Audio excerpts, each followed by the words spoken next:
Also be aware about the rapid erosion of the cliffs, and please remember to stay away from the edges. It was the beacon at the top of Beachy Head that warned the population of the arrival of the Spanish Armada in 1588. Look out at the sea on a clear day and you will see the Rampion Wind Farm, located between 8 and 16 miles from the shore. It is situated off the coast from Worthing to the west, the city of Brighton and Hove in the centre, to the town of Seaford in the east.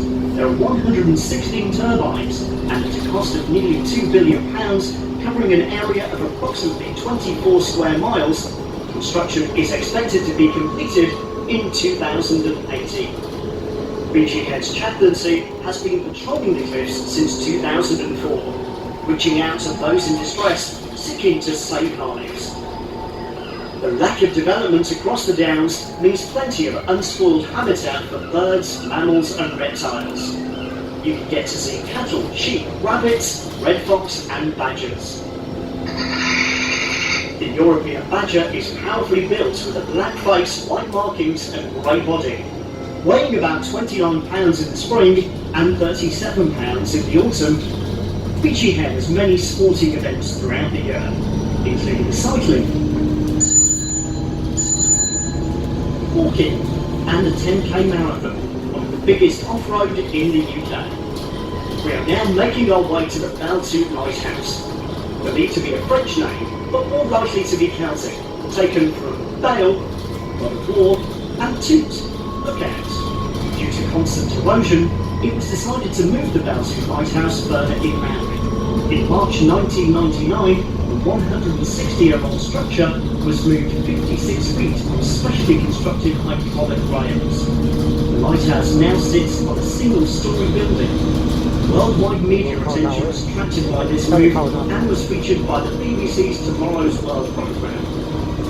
The Belle Tout lighthouse was built in 1832. It came into operation in October 1834, later being decommissioned in 1902. James Purse Stewart bought the lighthouse.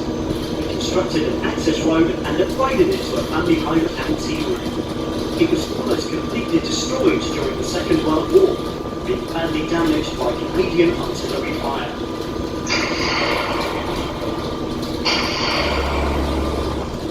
Although the lighthouse was not the target, the guns were firing at wooden silhouettes of tanks. These run up the hill along to the east of the building. The trace of the railway track is still visible today. In 1986, the BBC purchased the lease to the Belle Tout for filming of a mini-series, The Life and Death of a G-Day. And a year later, it featured in the James Bond film, The Living Daylights. In 1996, the lighthouse was used as a family home. Then in 2010, the Belle appeared on Channel 5's Life in the Country, showing how it was converted into a bed and breakfast that is still in use today. This is the stop for the Belle Tout lighthouse.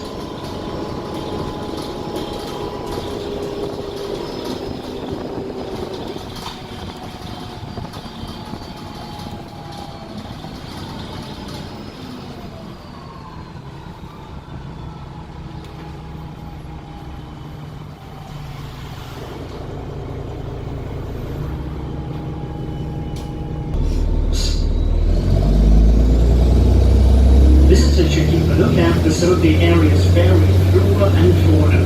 The classic chalk heritage coastland is a remarkably rich and diverse habitat, with honeysuckle, yew-sweet briar and hawthorn. It is also home to some unusual names, such as salad burnet, red-headed rampion, and my favourite, bastard toadflax. We are now continuing to Birling Gap, where there is a staircase which will take you down to see panoramic views of Seven Sisters. The present staircase was installed in 1996, replacing an earlier damaged structure. This was moved back to the cliff line in 2002, along with the access bridge which was later lengthened. It was noted in 2005 that Birling Gap cliffs had retreated 90 metres north from where they had stood in 1873. Another stark reminder of the relentless erosion taking place. Seven Sisters Country Park can be found about 3 miles west of Birling Gap, at the point where the South Downs meets the sea. When ancient rivers cut valleys into the chalk, it created 7 peaks: Haven Brow, Short Brow, Rough Brow, Brass Point, Flagstaff Point, Bailey's Brow, and Went Hill Brow. Haven Brow is the highest of them all, standing at 253 feet, 77 metres. Reasons why they were named remains obscure. On your way to the staircase, look to your left at the cottages. There used to be 8, but due to 19 inches a year eroding away from the cliffs, 4 cottages have gone, the latest being demolished in 2014. In 1870, John Marius Woodson described Birling Gap as a depression. There is an artificial cut into the bold high coast of Sussex, 1.5 miles west of Beachy Head. The cut was made to afford means of escape for shipwrecked mariners. You can discover these by exploring a series of shore walks. Birling Gap has the National Trust tea rooms and a shop offering meals, snacks and drinks. This is the stop for Birling Gap.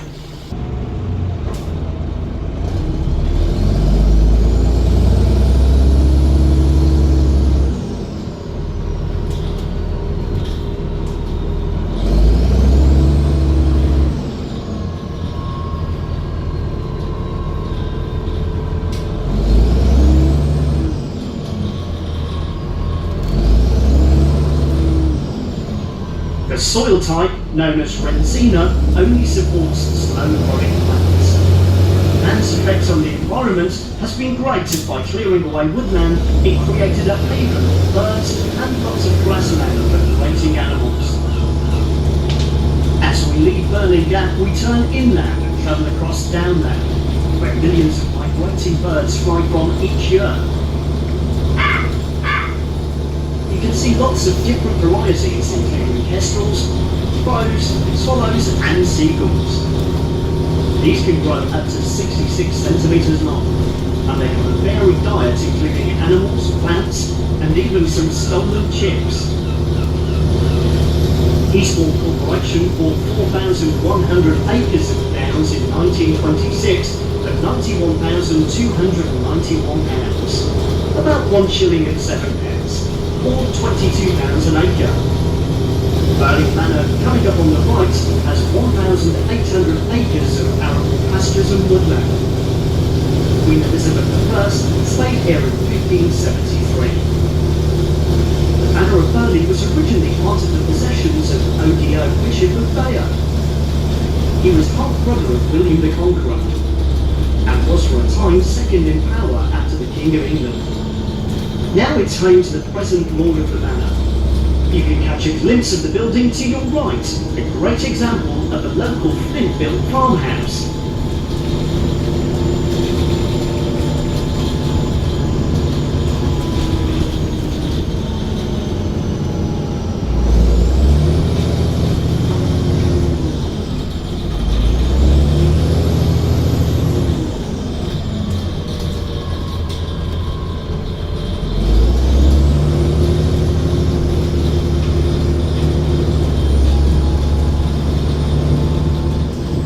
We will pass the site of the now closed sheep centre. This closed in 2015 for retirement of the Beachy family.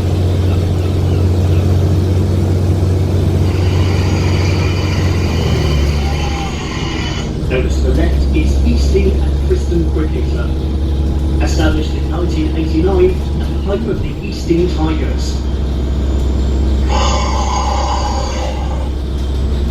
Easting Village Green, you'll find the Village Hall.